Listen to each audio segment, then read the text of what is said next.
Oh, I guess they had it coming. We all have it coming, Clint.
So, it is Clint Eastwood's birthday this month, as well as John Wayne and Jimmy Stewart. All celebrated birthdays this month. There are other actors too, but those are the top three for me. And Clint Eastwood, I decided to, we got Jimmy Stewart last Saturday with John Wayne. And then on Monday, we did another John Wayne film with the Flying Tigers. And now we're going to focus on Clint Eastwood, who, like Jimmy Stewart, is a veteran. A lot of people have made jokes, in fact, that his MOS was swimming instructor for the U.S. Army. But the fact was he was set to deploy to Korea. He wasn't, though. He was never deployed. He liked to talk about being drafted during the Korean War, but he always stayed in the U.S. Well, there's a story behind it. There's a story behind it. People make jokes about it, though. There's a story behind it, why he didn't get deployed. Because he was set to deploy. And then his son tells the story on Joe Rogan. Here, I'll play it real quick.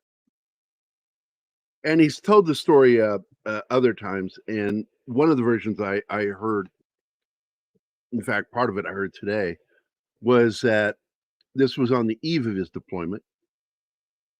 And they were building up in Korea before the ground war started. And the way it was said in that one too is the pilot that was killed in the crash and the co-pilot survived, and the two of them had to swim over 2 miles back to shore in shark-infested waters around frigid water around Frisco. And it's also said that that was what inspired him to want to make Escape from Alcatraz. So found that story interesting. So it wasn't, and here, the other part of it I forgot was his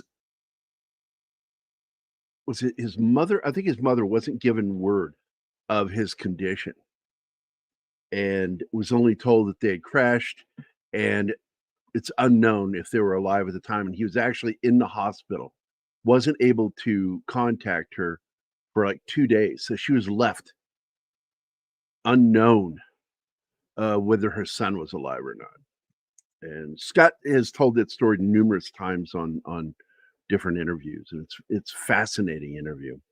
Well, according to Wikipedia, the pilot and him survived and swam to shore. Or maybe it was the co-pilot that was killed. Maybe. It's like he said, it was one or the other. So there you go. Over 2 miles. Wild story. And I would trust Eastwood over Wikipedia.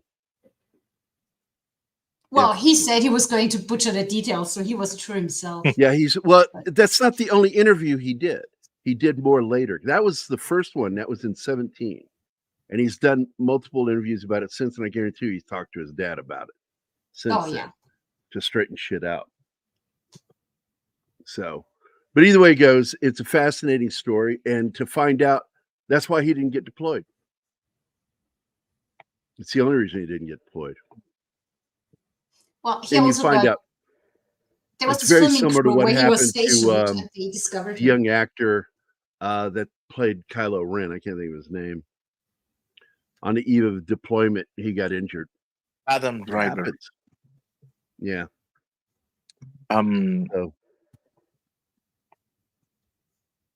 Well, we should clarify to our audience, for those of you who doesn't know, this show is going to be short-lived here on YouTube. We are streaming simultaneously to Rumble and to X, and since we're going to be showing reels about Clint, and apparently it is bad to show to do an homage to somebody, we will end the streaming shortly here, but it will continue on X. And how many reels do you have? No, I don't have any. Then we're not going to show any. I don't have any reels. Okay. Oh, okay. I wasn't sure what you were talking about. I'm like, no, I have no plans to show any reels. I just plan to talk about Clint Eastwood for about an hour. Okay. And what's this? Just an FYI, I'm for 2 hours. Yeah, okay. All right, that was Nadia getting a hold of me for the next show that we're going to be doing at 9:30. So, yeah, the only thing I planned on showing was that little bit of an interview clip with Scott Eastwood. That shouldn't get claimed. Who really oddly looks like his dad a lot. When Eastwood, Clint was his age, it's really weird how much they look alike. Hey, Sax. Kyle's here. Yeah. Giving you a warm salutation. Care Bear. Yeah, also, what's up, my brother? in true gentleman manner, he greets you first. Oh, that's okay.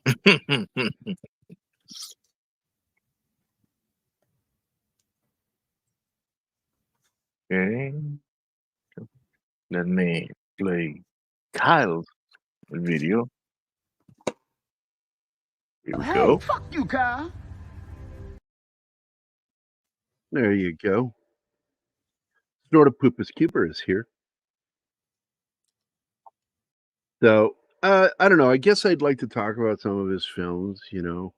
The guy got his start on television, like so many actors do. He was on a little show called Wagon Train. Or was it Rawhide? Which one was he on? Now I've got him confused. Rawhide. Rawhide, yeah. Yeah, he played Rowdy Yates on Rawhide. And really kind of established him as an actor. But before that, he was doing bit parts. A little film that Anima will never watch. He made his first appearance in called Tarantula. And he plays the pilot of the fighter jet that's shooting at the giant tarantula. Little giant monster kaiju, American kaiju film made back in the 50s. It's a pretty good film. I like the film. Although my dad used to make fun of it because he says, they can't pick a size for that damn tarantula. Sometimes the size of a house, sometimes the size of an entire city block, you know, depending on the shot. But I'm going to go down here real quick and let's go through his. So I'm going to go to IMDb apparently. Sometimes Wikipedia does a terrible job of breaking up projects.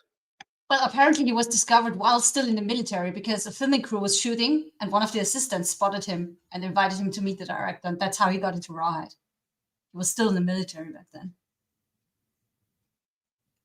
So let's see. Let's get to. And he's tall, so he would have stood out like you did. You're the same height, I think. Aware he's not going to be that tall anymore. No, I think he's only 6'2". I think he's only 6'2". He was 6'4". Was he? Yeah, but he's 94 now, so he shrunk for sure. That's what people do when they age. But yeah, he was tall. 6'4". So yeah, he was taller than me. 1 inch. Hey, DJ Play Nice. Well, Hi, DJ. As most women know, that 1 inch matters. Oh my God. Oh my God. What to say? So he made an appearance uncredited in Revenge of the Creature. Wow, I did not know this. He was in Francis in the Navy, the talking donkey. Wow. He was in Lady Godiva of Coventry, uncredited. And here it is, Tarantula. Say all these were in the same year. Uncredited Jet Squadron leader, but you actually hear him talk. So that's kind of weird that he wouldn't get credited when he has a speaking part. It happens. Oh. That people don't get a credit, and we're like, why? We come Now, across I remember him on Highway Patrol. It was a biker episode where this town has it in for these two guys because they show up on motorcycles and just assume they're biker troublemakers. And it's quite the opposite, but it ends up gets harrowing. I don't know if Martin, did you ever watch that show, Highway Patrol? No. It was a show I watched mostly because of my dad, because it was a favorite show of his back in the 50s. But I ended up really liking it too. And I remember this episode, a motorcycle, and he and his best friend are trying to visit a restaurant, and they get harassed by the owner of the restaurant and framed for something they didn't do. And it was a good episode, a very good episode of Highway Patrol. It's called A Motorcycle is the name of the episode. It's really good. Not worth mentioning. Ooh, he played a corpsman uncredited in 56 in the movie Away All Boats, another war film. He was in an episode of Death Valley Days. That was a favorite show of mine. His episode was in 1956, season 5, episode 7, The Last Letter. Good show. What a terrible name. Uncredited, he has a character name, but he's uncredited in Escape in Japan, or Escapade in Japan. And he plays a character named Dumbo. Whoa. Yeah, I'm not a... That sounds weird. Yeah. Navy Log, he was in one episode of that. It was a TV show. Ambush at Cimarron Pass. That would be technically his first Western right there. 1958. Then he played George Mosley in 58 in the film Lafayette Escadrille. He appeared in an episode of Maverick, Duel at Sundown, season 2, episode 19. And his character's name was Red Hardigan. There we go. Who's in an episode of Hitchcock Presents, plays uncredited newsman. And then he played himself on the Talking Horse show, Mr. Ed. One episode. Season 2, episode 25, back when they used to do like a lot of shows per season. Clint Eastwood Meets Mr. Ed was the name of the episode. Somebody wanted him to be a star. Now, at this time, he was already on Rawhide. He started Rawhide in 1959, and he played Rowdy Yates, and he was one of the main characters. And while working on that, near his final season, he got offered the role as Joe in A Fistful of Dollars. And he was not about to turn it down. He went over there and made him a movie star. He finished his last season of Rawhide and went right back that same year to make For a Few Dollars More. That was the beginning of his spaghetti western era, right? Yep. Then he was in The Good, the Bad, and the Ugly, which Anna just watched that film. What did you think of that? I liked it. I just regret not having time to watch all three of them because they belong together. A Fistful of Dollars is the first, The Good, the Bad, and the Ugly is the third.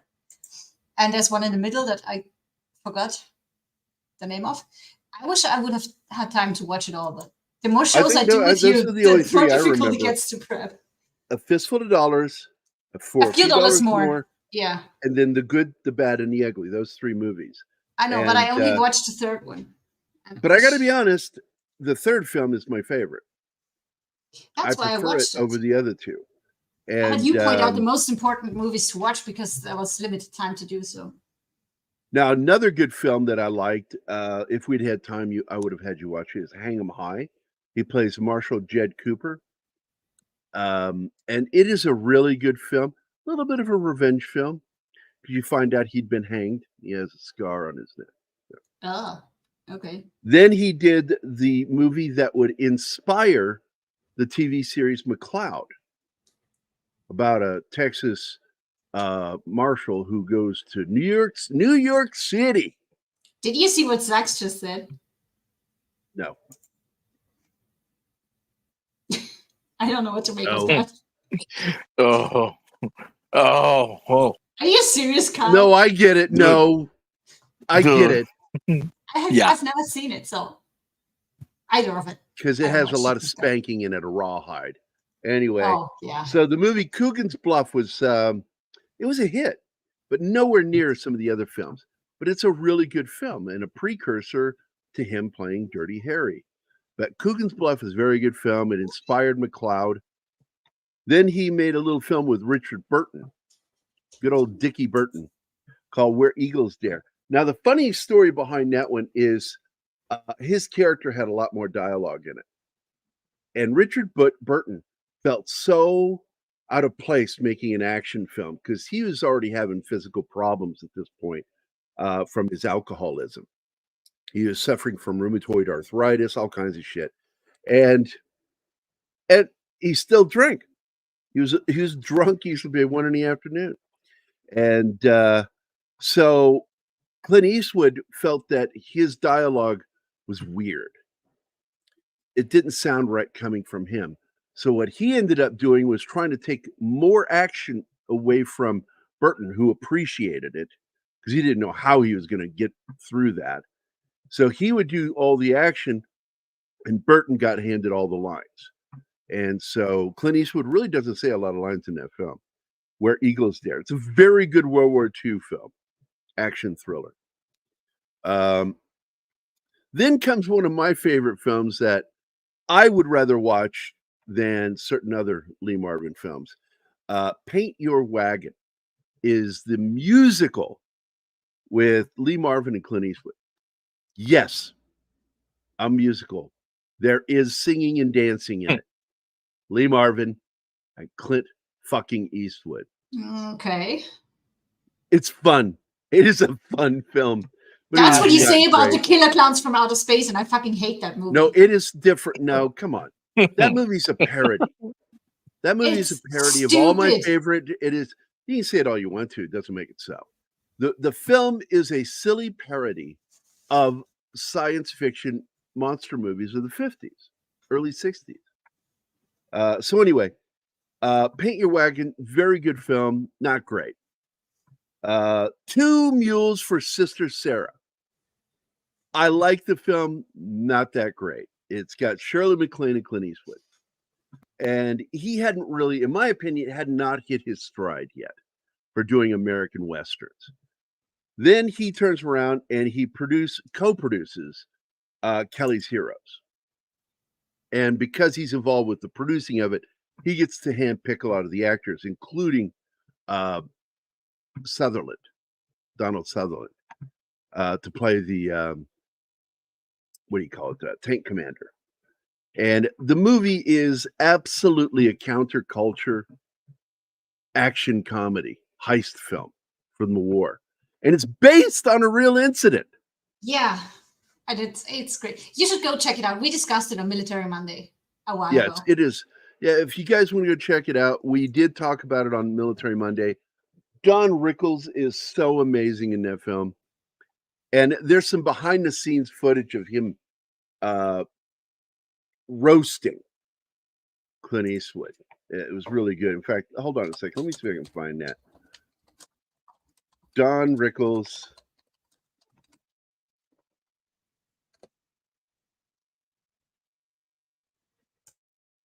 Hello, Sherry. Lovely Sherry is here. Oh my.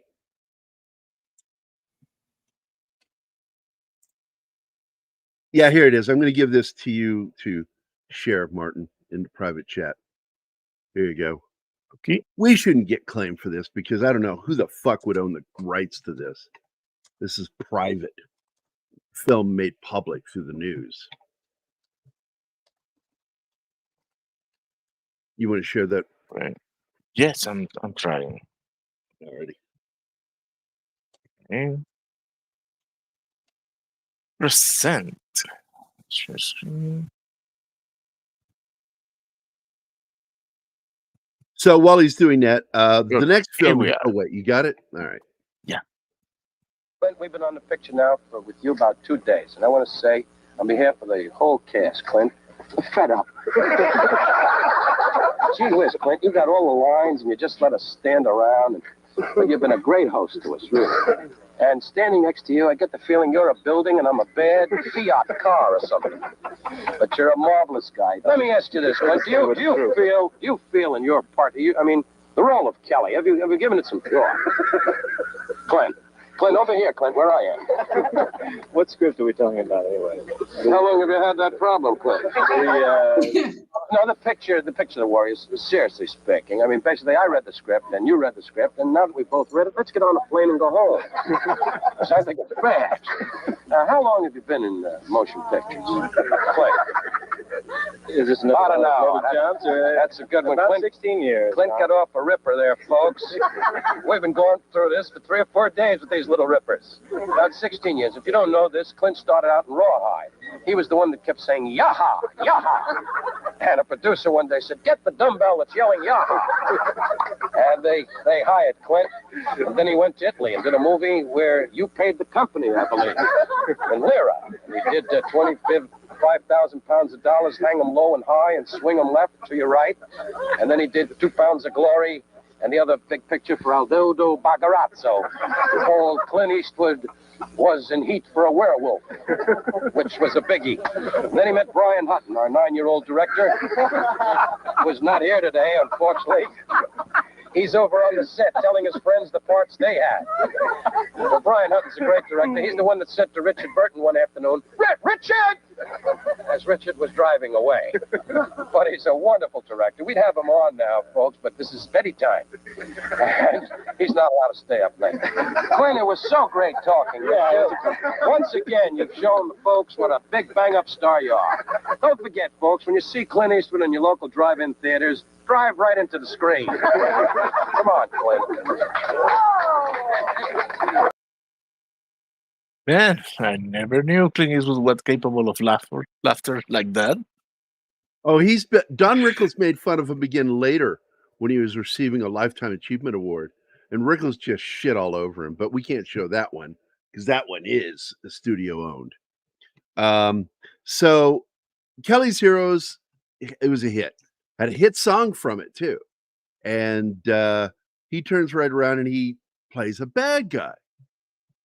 Pretty much the only time in his career he plays a villain. And it was in a little Civil War film called The Beguiled. And it's a very dark film about a Civil War soldier who takes refuge in a home filled with women. Little Women, the R-rated version. And Eastwood beguiles them. And by the end, they murder him. I No. don't want to say why. I don't want to ruin it, but they kill his fucking ass. And 1971. If I spoiled it for you, too fucking bad. You've had opportunities. Which inspired him to write the next one, which is, he's had to deal with stalkers now and again. And so he wrote this film called Play Misty for Me, and he wanted to direct it. And the problem was he couldn't get the financing for it.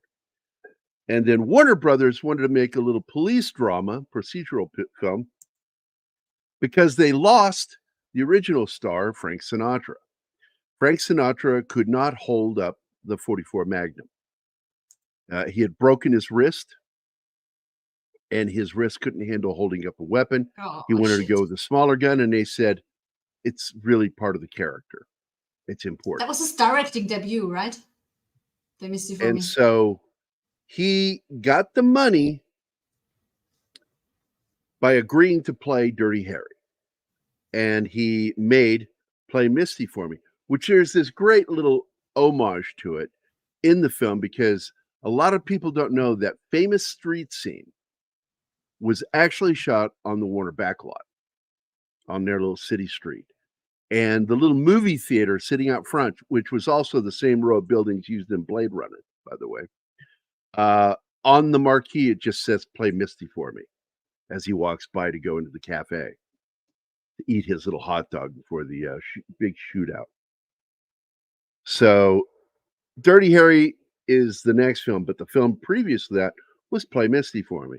And in that one, he's a radio guy that's being stalked by a woman.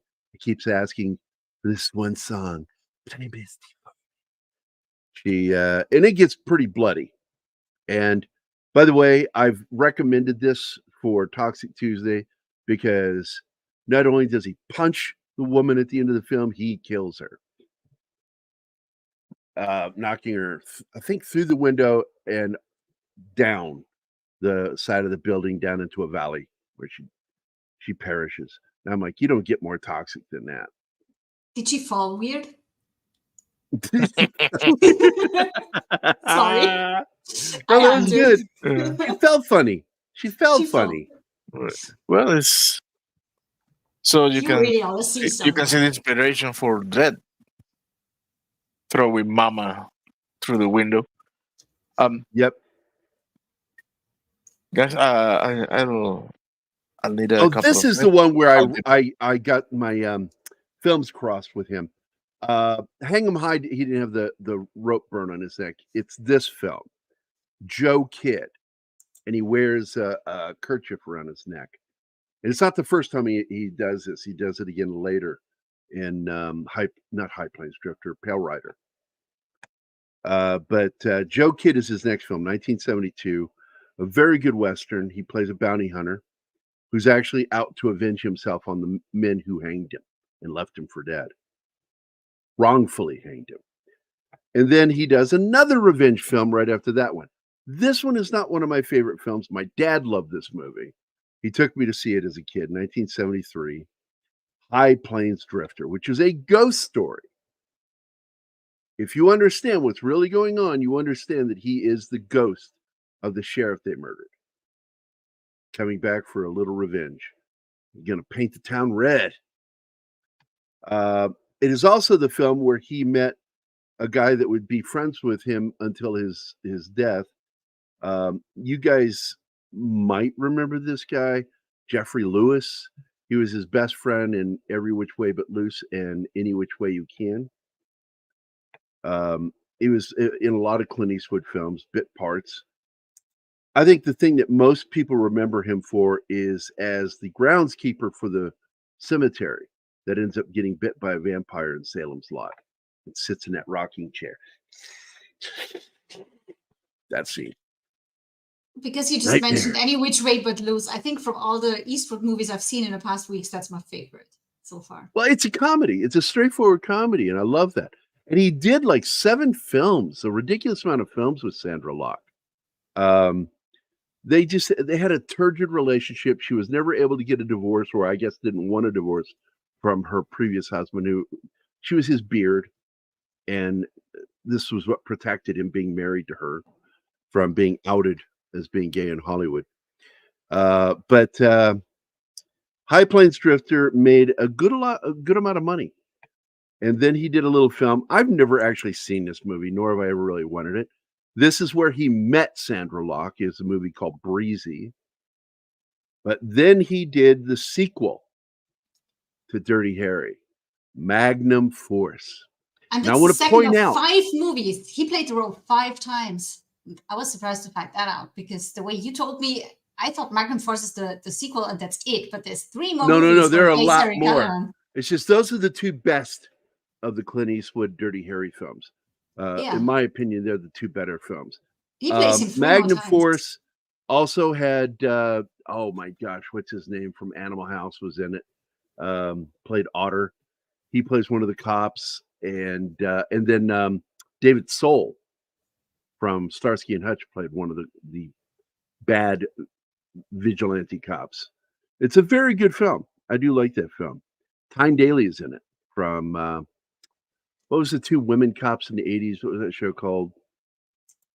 Martin? I don't know. I'm not talking to you, hon. I'm talking to Martin. Ah. Cagney and Lacey. Thanks, Martin. See? You don't need it.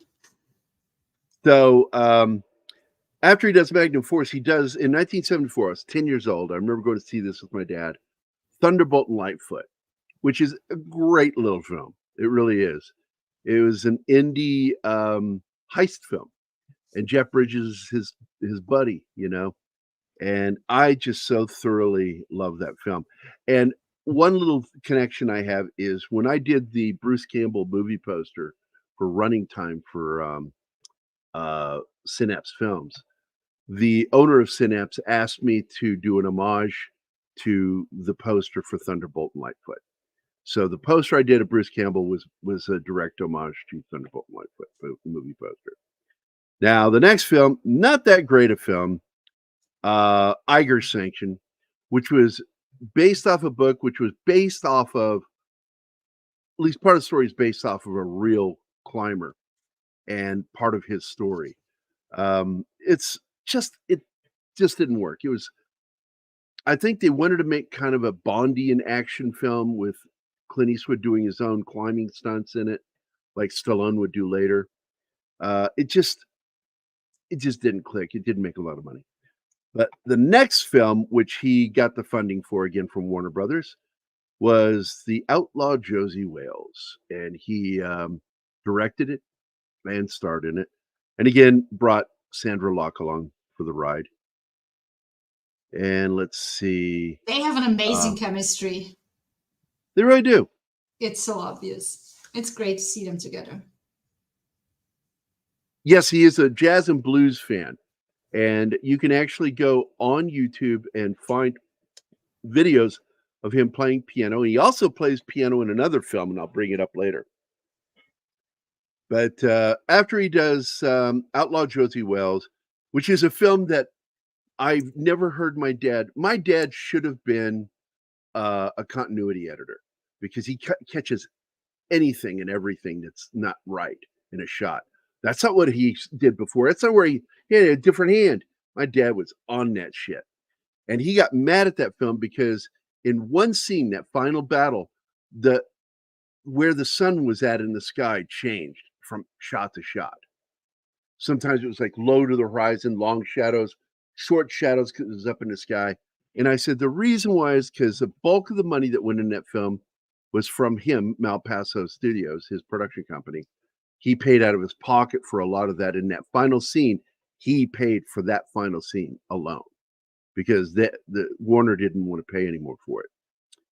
So it was a massive hit. Also has one of my favorite actors in it, Chief Dan George. Great actor. Let's see. Then he does the third Dirty Harry film, The Enforcer, which is pretty good. It's a pretty good film. Not great. Then he did the movie that they're talking about remaking now, and I think that's a good idea because this movie was terrible. And by the way, Sandra Locke was in all of the Clint Eastwood movies, Dirty Harry films, after Dirty Harry. She made an appearance in them as different characters. It's funny. And then she co-starred with him in The Gauntlet. And The Gauntlet was just this nonsensical action film of this cop, not a great cop, that decided he's going to do the right thing and save this girl and get her to the court on time so she can do whatever she has to do against this criminal. And they have a stupid scene where cops are lined up on each side of the road firing into the bus. They're right across the street from each other. What? Yeah. They're shooting at each other. Jesus Christ. Yeah, it's dumb. Then he did this the movie Every Which Way But Loose in '78, which is just a great film. It was one of my two favorite bare knuckle fighting movies. The other one is one with Charles Bronson. And this is just a great film. It's comedy. Great film with great music. Then he produced and starred in Escape from Alcatraz, which again, I'm pointing out that it was his swim, that over 2 mile swim that he had to do in those frigid waters around San Francisco, that made him want to do this movie, Escape from Alcatraz. And finally got it made. He played Frank Morris, one of the escapees, who I believe survived. I think all three of them survived. Bronco Billy was the next film. Not that great a film. I mean, I enjoyed it, but not my kind of movie. Then the sequel to Every Which Way But Loose, Any Which Way You Can. And Sandra Locke returned for this film as his love interest. And then this is one I was wanting to watch with you this week, because this is one we are going to do on Military Monday. A little film called Firefox. Yeah, that's on the list you gave me. He plays a test pilot, who is given the mission to steal the new experimental fighter plane for the Soviets. Nice. And John Dykstra, however you want to pronounce his name, was the head of visual effects for the film. And some were kind of hinky, but I really did like the effects in the film. Next was a pretty good film, but it's not one that I ever really cared to watch again, Honky Tonk Man. Dirty Harry returns in 1983 with Sudden Impact. And I think I've seen that one. The title seems familiar. And Sandra Locke is the killer in it. She's avenging herself on people who did something to her under the boardwalk. And every time she said that, when I was in the movie theater with my best friend, we would see this movie together. Every single time she would say, "Don't you remember that night? That night under the boardwalk?" My buddy and I would go, "Under the boardwalk, boardwalk." It pissed some people off, made some people laugh. You could hear people chuckling in the audience. Did it every single time. Imagine that, Gary, pissing people off. It's the next film. I got to tell you, I'm torn over this film because it's good. It's really good, but he's a creepy character in it. He's a cop that's a little perverted. And as I recall, his co-star in that, was that not Genevieve Bujold? Let me go check and see. I think that's who it was. Yes, Genevieve Bujold, the woman who should have played Captain Janeway and lost the job because they wanted to play social politics. And she got pissed and walked out. Finally, the truth has come out. It's a little film called Tightrope. He's a New Orleans single dad, a cop that goes after a serial rapist/killer. But when he gets too close to the hunter, suddenly he becomes the hunted. And in order to get into the killer's mind, he starts visiting some of the places he goes to and starts a little ragged game of going a little too far over the line. It's a good film, though. It is a good film. I do like the film. 1984 Tightrope.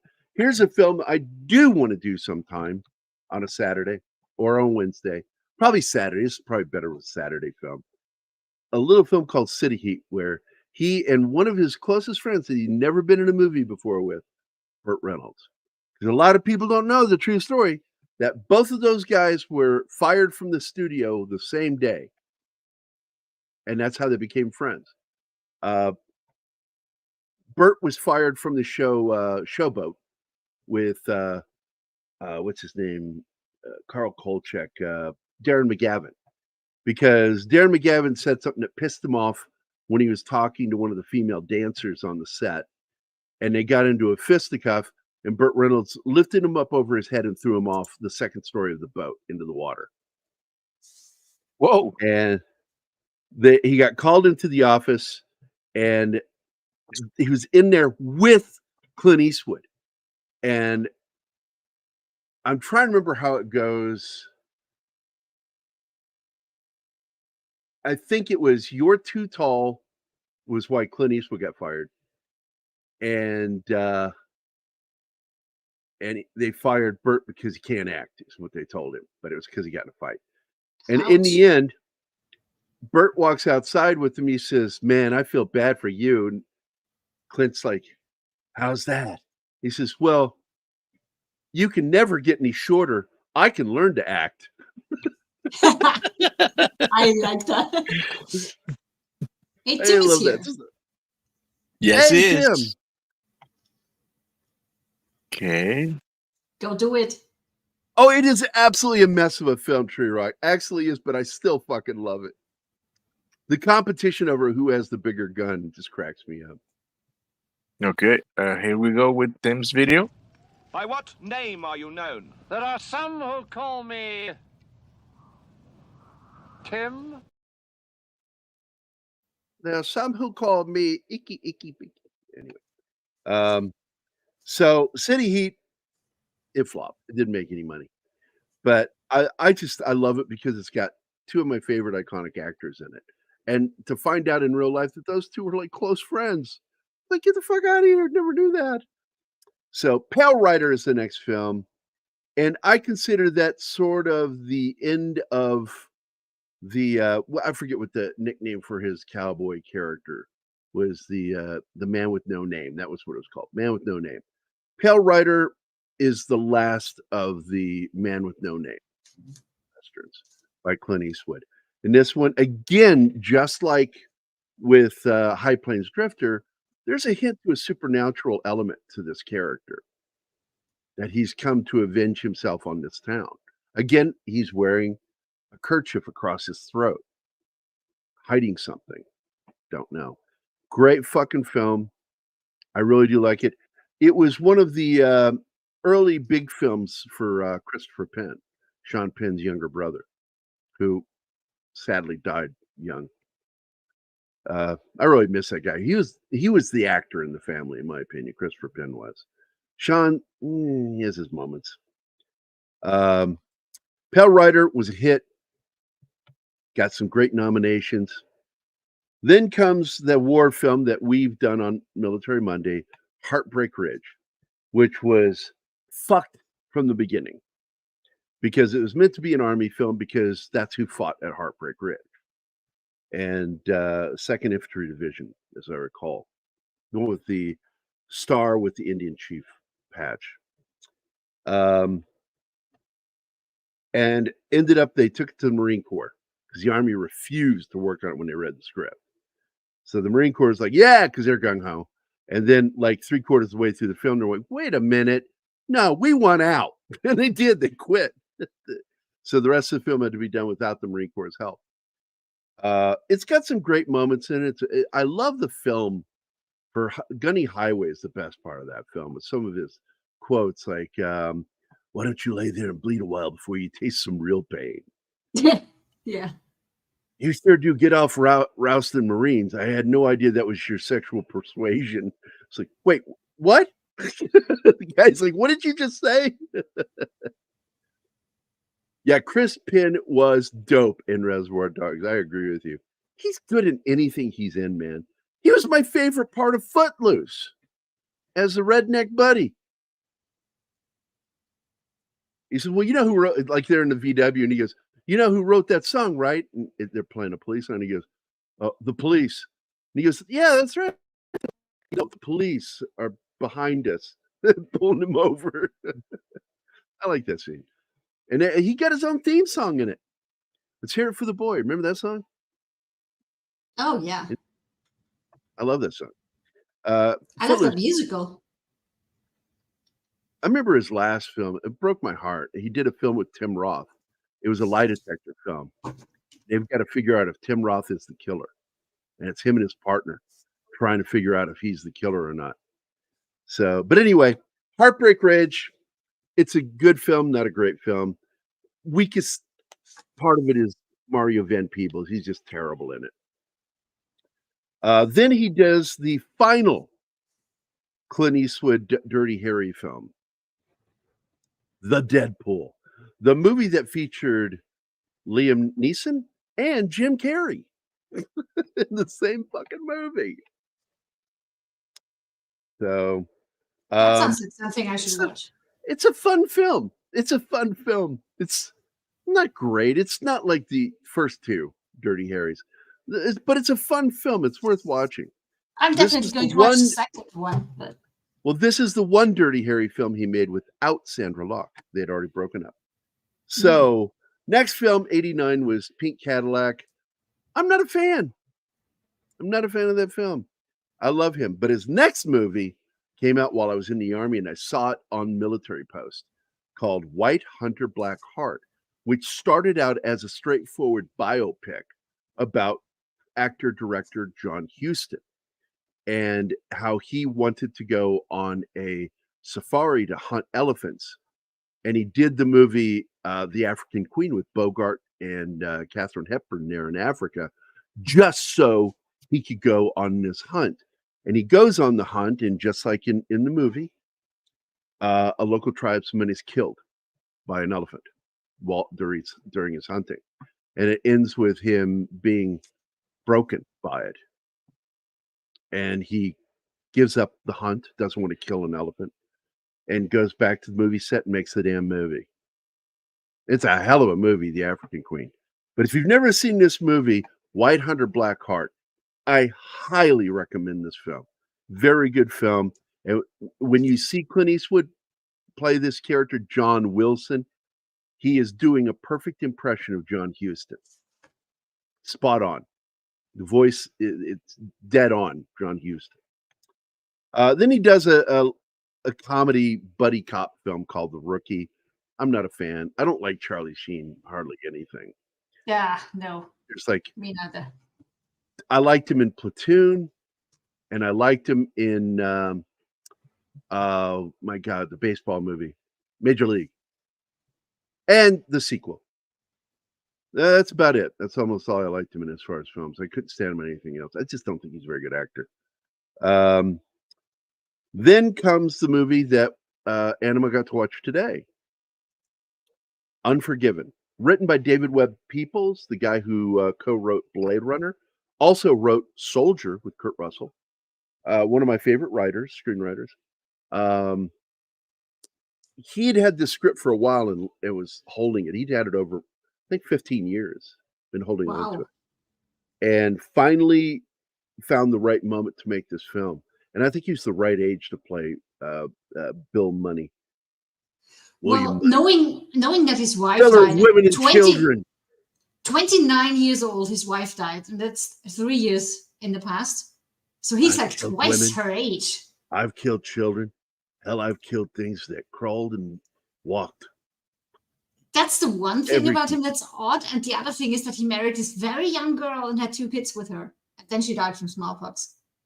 Yeah, but He's a weird character. in the end, I love that ending line that the mother went to the gravesite and could never understand why she fell in love with this man and made him a decent human being. She saw something in him. I get that yeah. part. So I like that movie, Unforgiven. I enjoyed it. I don't deserve this. You know, I deserve better than this. Deserving's got nothing to do with it. Well, I'll see you in hell. Yep. For sure. You, what would he call him? You, not fiend. What was the thing he calls him? He says, you just shot an unarmed man, you cowardly whatever. And he says, well, he should have armed himself. He was going to decorate his bar with my friend. Like, what a great line. And then one of my favorite Clint Eastwood films, I really do love this movie. In the Line of Fire. In fact, there is a moment in Vindicated that is a direct nod to this movie. I don't want to say what it is, but there's a moment, and I just kind of would like to see if somebody catches it one day. Do I Oh know my it? God, that's a nod to. No, I'm not going to tell you. In the Line of Fire is with Rene Russo. This is also the film, the first time on camera, you got to see Clint Eastwood play piano. And he knows it's I getting was her. surprised how good he is. He was getting her motor going. I like that moment when she's walking away and he's sitting there on the steps of the Lincoln Memorial and he goes, "That's right. Now turn around and give me one more look." And she turned and gave him another look and he goes, "I got her." Yeah. That's a great scene. Now, a movie that he is not the star of, he has a smaller part in it, but he directed it, called A Perfect World, which is a great crime thriller. And it's got Kevin Costner in it. And he's kind of the bad guy in the film, but he ends up turning out to be kind of a decent bad guy, a decent person. Because the kid, he ends up protecting the kid in the end. And it's just I love that movie. Clint just has the part of the sheriff in it. The main character is Kevin Costner. And that was written by John Lee Hancock. And John Lee Hancock has worked on films like The Blind Side and The Highwaymen with Kevin Costner again. Saving Mr. Banks, that Disney movie about when Walt Disney wooed the lady in charge of the writer of Mary Poppins. I can't think of her name right now. He also wrote another favorite Clint Eastwood film of mine, Midnight in the Garden of Good and Evil. If you've never seen that movie, it's a must see. And I don't think Clint's in that one, is he? I don't think he is. No, he's not in it. He just directed that one. Outstanding film. And John Cusack, it was the role of his career. And kind of his career died after that. God, it's a good film though. Kevin, what's his name? Kevin got Me Too'd for, and then decided that he's going to come out as gay to try to Spacey. Yeah, Spacey, that guy. It's a good film, damn good film. Uncredited, Clint Eastwood plays Clint Eastwood in the movie Casper, the Friendly Ghost. Then the film I don't like. I've never liked this. My dad and I agreed on this. We both saw the film and didn't like it. Based on the book, The Bridges of Madison County.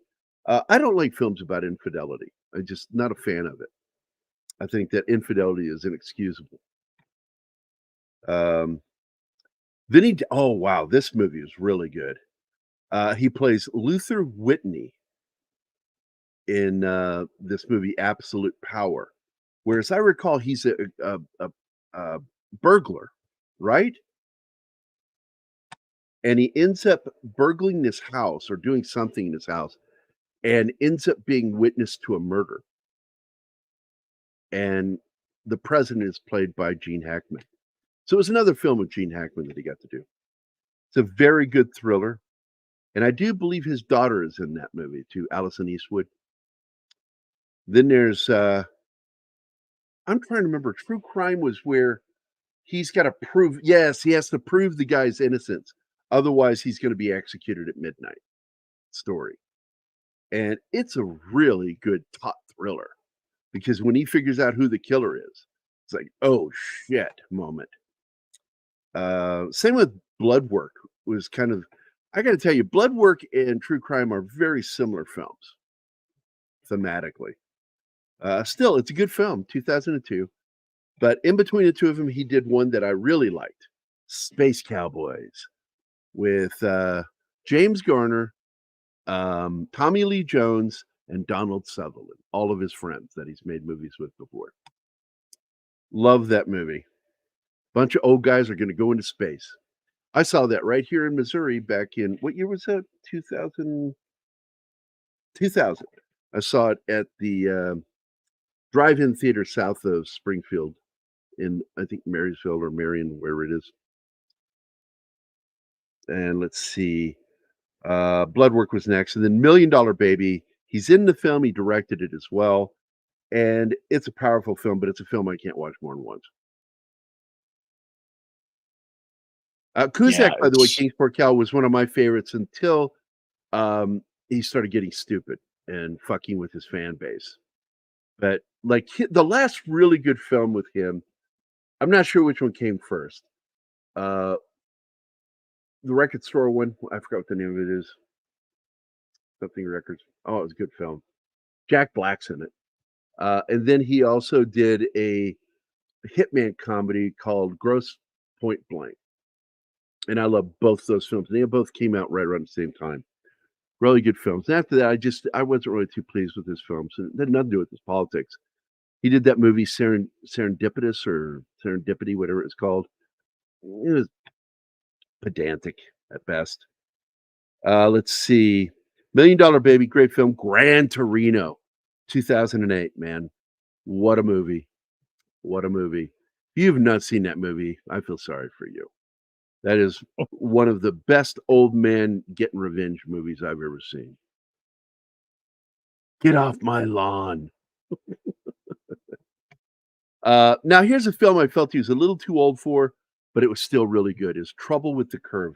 I consider it the better of the two baseball films about finding baseball players. What's that called? The guys that go find them, agents. Anyway, you guys are just useless. And thank you from the Austrian, Martin. Because Mexico has a fucking baseball team, so does Venezuela. The fuck are you talking about? Scouts go for every sport, every team sports, not just baseball. This one is for you, Martin. Those horrible and horribly inappropriate jokes you were telling. Some of us have different ways to deal with sadness, my friend. And your way is to make fun of a man who's too sick to defend himself? It's called tough love. Get used to it. Tough love. Anima asked me to record that. She thought that would be a perfect response to you whenever I want to mess with you. Well, also, when he gets his banner, we're used to tough love here. So we needed that. So, again, Trouble with the Curve is the better film about scouting than Moneyball. My problem with Moneyball is it's about business. It's not about baseball. Baseball just happens to be in the film. Trouble with the Curve is a love song to baseball. And I really like that film. It's got a great ending to it. Yeah, I just don't think it would have worked. I think we got everything we needed in that one story. How originally began making appearances in two classic horror movies, Tarantula and Revenge of the Creature. That's right. Uncredited in both, even though he has a speaking part in Tarantula. He's the fighter pilot. His next film, 2014, he's in it, but he's uncredited, but he directed the film, is American Sniper, which has the infamous fake baby scene. And I'm going to admit something to you guys, because I read the book. I know the story personally from talking to a lot of these guys. And American Sniper is one of those movies I haven't been able to watch. I'm too emotionally tied into it. And I just have trouble watching films like that. How can he be uncredited? And my buddy's 2014. I have two close friends in the movie. Eric Audi and Fahim Fazli are in it. And I still haven't seen the movie. I have trouble with the film. Not complaint trouble. I mean, trouble being able to watch it. Because I know I'm going to get overly emotional watching it, is why. Then he did a film that I thought was okay. It's an award season film. He's done so much better. Is the movie The Mule? And then his last film, Cry Macho, he was too old for the part, way too old. The guy should have been in his 50s at the most. He was just way too old. But it's a good story. I just don't think he was right for the part. He directed it, and if you want to watch it, yeah, go ahead, man. It's got a 5.7 rating on IMDb, so that means it doesn't completely suck. It's reasonably good. It's just But mediocre. he's not right for the part. He's too old. The character in the book, I think, was in his early 50s. I think he is officially retired now as an actor. I don't know if he's retired yet as a director because I think he's still got that. What does Stallone call it? I got something in the basement. Well, he turns 94 tomorrow, so I'm pretty sure as an actor he's retired. He might still have his fingers in some stuff. That's what it was said, is that he's done acting. And as he so should be I don't know. 94. But let's see, we got anything upcoming? Yes, we do. He's completed the movie Juror Number 2. And it is starring Nicholas Hoult. J.K. Simmons is in it. Leslie Bibb. Zoe Deutsch, she's okay. Toni Collette, I like her as an actor. Kiefer Sutherland's in it. His youngest is in it. Clint's youngest, Francesca Eastwood, is in it. Gabriel Basso is in it. Look and see if anybody else in his family is in it. Oddly, no. That's odd. I kind of wish he would work with Scott more. I really do. Scott's a pretty good actor. Looks a lot like his dad. It's crazy. $1 Million Baby is a film that I didn't say much about. The reason why I have trouble watching a film is because of that dark ending. Yeah. She wins, and then I never wanted to watch that one. trips That's just too hard. and breaks her fucking neck in the ring. And it just broke my heart. I read the story and I was out. I can't do that. I bawled like a baby when I was like, oh no. And it's one of the few times I actually liked her in a film. Because I really don't think I don't know, there's something about her. I just don't like her acting. Hilary Swank. She's not that good. She's overrated, in my opinion. I always used to make a joke that back when Matt Damon was still young, that Matt Damon, when he lost all that weight for that military movie, he and she looked too much alike. It was really weird. So I said, I noticed you never see them in the same place at the same time. Just saying. Hilary Swank, Matt Damon, same person. See, I'm trying to think, let me look through her career, see if there's what I did like on hers. I did not like her Karate Kid movie, Next Karate Kid. I did not like that film. Nope, hated that movie. Hated that one. Nope, didn't like that one. Leaving LA. I don't know that movie. Hated Boys Don't Cry. I liked That's another one I was never interested in. Boys Don't Cry. The Gift is a Sam Raimi film that has what's her name? Oh my god, I gotta click on it because I can't think of her name right now. Just popped into my head. Kate Winslet.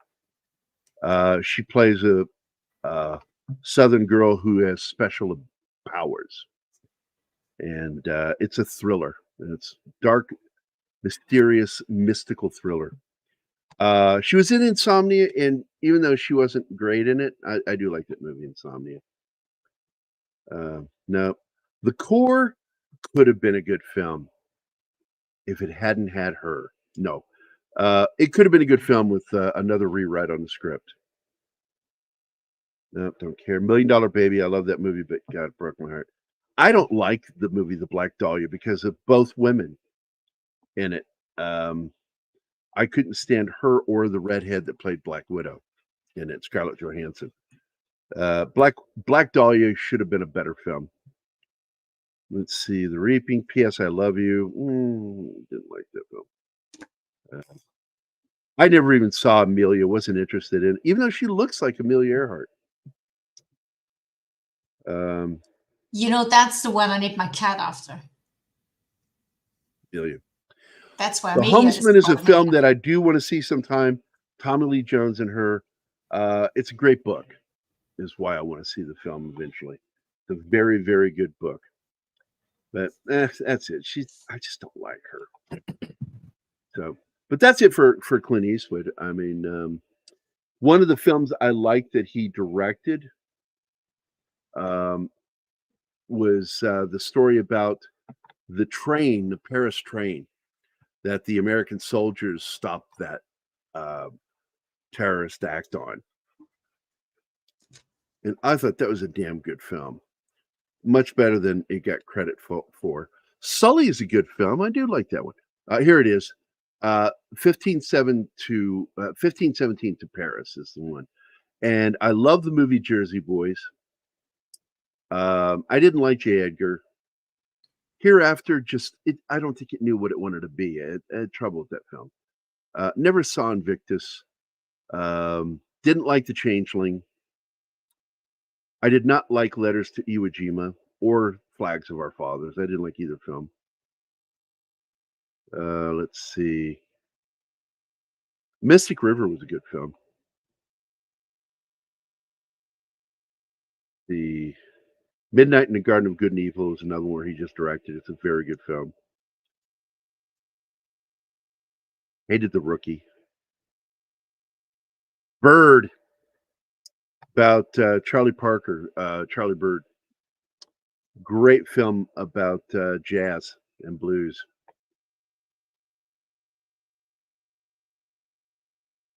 Did you know he directed an episode of Amazing Stories? No.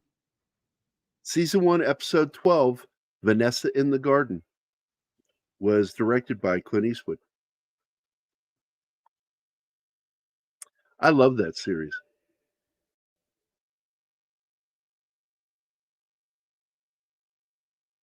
And everything else I've already gone over. So there you go. I think I did a pretty complete coverage of his story and his life. He served in the U.S. Army, was supposed to go to Korea, but ended up staying stateside as a swimming instructor. Lifeguard, yeah. He was a swimming instructor, too. He had That a was lot his of primary weird jobs. MOS. He did it That for was his papers like primary you did. MOS. His primary MOS was a swimming instructor. His job was to teach other soldiers how to swim, especially like the pilot. I'm sure he was Yeah. probably one of his students. Orson Welles called Clint a great director. Yes, he did. He defended him when he was being attacked, mobbed by the media. The media, Hollywood media in particular, just like really going after him. And Orson Welles says, this guy is not only a great actor, he's an amazing director. And these people just don't see it yet. And Orson Welles, man. Probably the single greatest drunk in the history of Hollywood, Orson Welles. He once tried to French kiss, what's her name? Eartha Kitt. They were in Paris and he was directing her on stage. And he got a little drunk during a dinner party and went to stick his tongue in her mouth and she fucking bit onto it, wouldn't let go. She drew blood. When she told the story, she goes, "He never did that again." He never did that again. I always love the Dollars trilogy, which is funny name because there's no reference to money in the third film. Right, the good, the bad, and the ugly. But it is part It of is the about premise. money. It's about gold. Yeah, it's all about finding that gold in the graveyard. Yeah, I think Rawhide is on TV somewhere. It's like Star Trek. It's always on TV somewhere. So, and Roddy Yates is he's a great character. Although he had one stupid line, I don't know if I can remember it right now about he was trying to explain to this character that he knows how to use a gun without saying he knows how to use a gun. He said, and he just delivered it in a way that it was really redundant because he repeats himself in the second half of the statement by saying, I hear these things are good at solving things. That was it. I hear these things are good at solving things. And I'm like, who wrote that?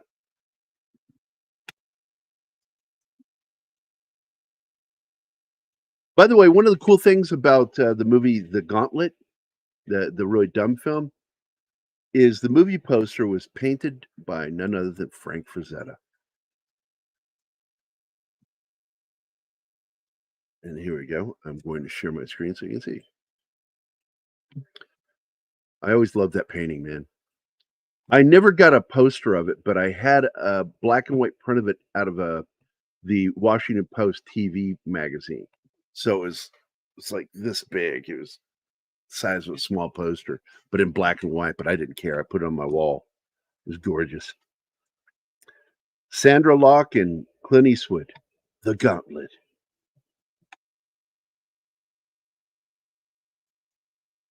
This perspective is off here, but all right. I'm not going to talk shit about Frank Frazetta. He's a master. So that's it. Any last thoughts from anybody else here? Martin? Anna? Anything you want to say about the man? No. Covered it all. Always loved the Directorial. Yes, Rawhide was repeat. Yep, I did not like Letters from Iwo Jima. Not saying why. People will smack my snare. I didn't like it because, first of all, I didn't like the first film. It's a two film package. Was Blacks for Heroes. No, I just didn't like. And I know that he's conservative, but I did not like the down perspective it had on the veterans. That yes, he can show that, but still show their heroism without just digging your spurs into the PTSD, because that's what they want to be remembered for, the men they were. But I really didn't like Letters to Iwo Jima because it just, I don't know. My dad got upset about it because how he feels. He just hated the Japanese his whole life. I didn't feel that way, but I felt that there was something off with the film. It just didn't work for me as an idea. So, and I never read that book, Snort. So I don't know if the book was good or not. It's one of the few book tie-ins to a film that I didn't read. Well, I want to thank Snortopoopas for being here. I want to thank Penny, Dragon Ruse, Andy Morrow, Dragon Storm, Narcissist Slayer, Sci-Fi Mombi, my buddy Zax, DJ Play Nice, Real Wade Nation Gaming. The lovely Sherry was here. Tree Rock Creations, Kingsport Cal, Deborah Cohen. And now I've always wondered, Deborah, if you are tied in with Brent Cohen. Because I know Brent, he's somebody I ran into yesterday on the other channel. I'm like, dude, where have you been? Brent Cohen's like our buddy from Australia. He just sort of disappeared. Pops is here. Pops, thanks for coming, man. And of course, our good friend Shanatsky is here. So that's it, guys. That's the end of the show. I hope it was enjoyable. Do you guys think I covered it well enough? Yeah, so it was very comprehensive. All right. So that's the end of the show. I will play the intro as the outro, and then we will get the hell out of here. Oh, we do have a Clint backdoor for anybody. Any man don't want to get killed. Better clear on out the back. There you go. If anybody did so, but anyway, I'll see you guys later. Thanks for joining us, and don't forget, in about what is it, hour and a half? 2 hours. Oh, yeah, a little more. 2 hours. 2 hours.